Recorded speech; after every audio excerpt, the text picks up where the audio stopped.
Hello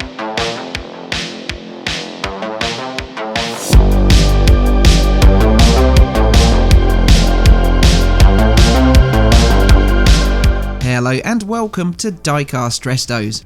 My name is Jason and this week I'll be customising this CORGI Junior's Fiat. It's an X1 and no, that's not the name of Elon Musk's latest offspring. It was introduced by Fiat in 1972 and was manufactured by them until 1982, with Bertone picking up production from then until 1989.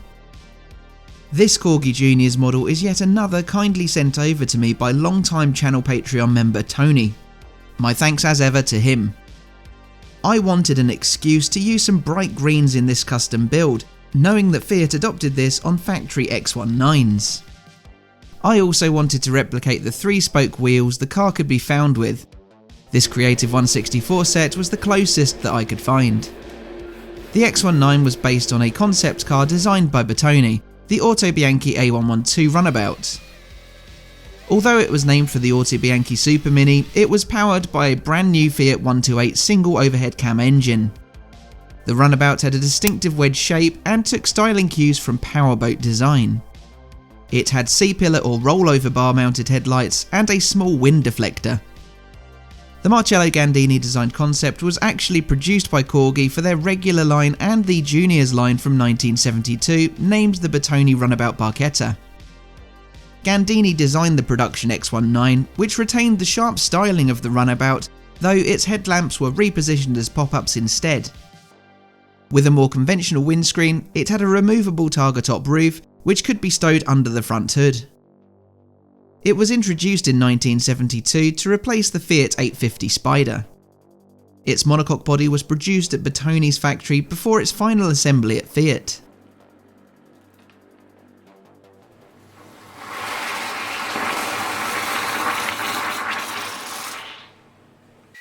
The X19's 1290cc straight-4 engine produced 74 horsepower.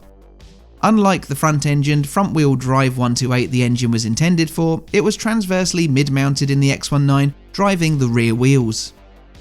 The fuel tank and spare wheel were located ahead of the engine, behind the driver and passenger seats. Its engine was mated to a 4-speed manual transmission and could achieve a 106 mph top speed. It featured steel wheels as standard with alloy wheels a cost option, rack and pinion steering, fully independent suspension, and disc brakes all round. Approximately 2/3 of all X19 production was shipped for sale in North America. It was first sold for the 1974 model year. These had US specific bumpers fitted and its engine turned out 63 horsepower. 1975 to 1978 cars were then amended to feature ladder-style impact-absorbing bumpers. To meet US emissions regulations, X19s were fitted with exhaust gas recirculation systems, which reduced power to 61 horsepower. US cars were the first to receive the larger 1.5 litre engines in 1979. These saw power increase to 67 horsepower and were teamed with 5-speed manual transmissions. Externally, these cars now had integrated front and rear bumpers, as well as new front grilles and air dams. The 1500 model was introduced outside of the US in 1982, shortly before Bertone took on full X19 manufacture. These models were badged as Bertone X19s. Bertone models received new footwells that helped accommodate taller drivers. Over in the US, Fiat turned over marketing and support for the X19 to international automobile importers, headed by Malcolm Bricklin. The X19 received modernised electronics for 1984, but sales began to dwindle. MIK Automotive picked up importation duties in 1987, but sales remained minimal. Bertone produced the last production models in 1989 and badged them as Grand Finale editions. In total, 140,500 X19s were built by Fiat and a further 19,500 by Bertone. This total of 160,000 means approximately 106,000 X19s were sold in the US. There were several concepts and engineering studies based on the X19. There was the Superlight, which had an all-aluminium body, saving 1/3 of the weight of a steel-bodied car. Then there was the Passo Lungo, which added 2 inches of width and 7 inches in length in order to create a 2+1 layout. It had an extra seat in the space where the spare tyre previously sat, had small windows added to the rear pillars, and was given a 2-litre engine to compensate for the extra weight. A Spider version of the X19 was also created, which removed the roof panel and replaced it with a rollover bar. There were several racing prototypes built using X19s, including Scuderia Filipinetti using a tuned 1290cc engine, a Bath whose prototype used an 1840cc engine as an experiment in order to choose Fiat's replacement in rallying for the 124 Spider. Ultimately, the 131 won that battle. Lastly, Dallara chose to use an X19 in Group 5 in the World Sports Car Championship for makes in 1975. None of these ever achieved any success in racing. As for the Corgi model, it was introduced to the Juniors line for 1974. It was joined the following year in 1:36 scale for the larger Corgi range, including a colour scheme that I'm recreating here. Juniors models received a black or red plastic interior piece, black plastic base, clear windows, and could be found with or without a huge array of paper stickers. Body colours varied, with apple green, light or a brighter yellow, gold, orange, metallic blue, white, medium or dark blue, or tan available. They were produced up until Corgi's bankruptcy in 1983. Run-off versions were produced in 1984 using leftover parts. They could be found in an assortment of colours, including a black body not previously released. These continued on sale for several years.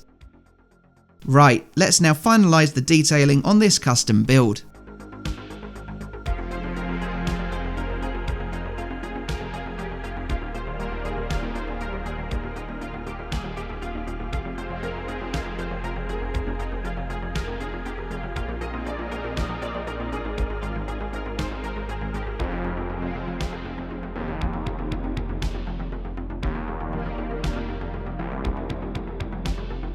It's time to reassemble this Corgi X19.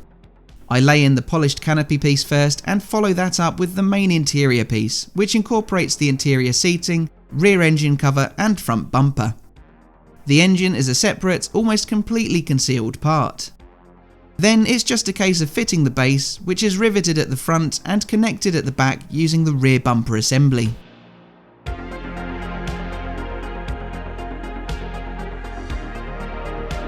Here was how Tony's gifted CORGI Junior's Fiat X19 appeared earlier. It was a slightly untidy and scruffy model, which didn't need too much doing to it really. Tony sent this to me many moons ago, and I always thought it would provide a good opportunity to use some bright green paint on it. In many ways, it's like the Majorette Triumph TR7 I customised a long while back. In the same colour, they look so similar. I've lined them up against one another in the video outro. I really do like this shade when it's teamed with a pearl clear to give it a metallic finish. I decided to paint the front of the base too, in order for that chin spoiler to be fully body coloured. I could have painted the Targa top black like so many real X19s have, but I think it looks far better when owners have had them painted in the body colour. The wheels are probably about the right size in terms of the rims, though they could do with a bit more rubber to fill out those arches. They're clearly designed to be a 1:60 to 64 scale, while the model, at a guess, is closer to 1:55 perhaps. Let me know your thoughts on the X19 down below and leave a like if you enjoyed this exercise in using bright green paint. Please subscribe if you haven't already and consider supporting the channel on Patreon or YouTube memberships from as little as £1 per month. But all that leaves me to say is thanks for watching and I'll see you again for the next one. Bye for now.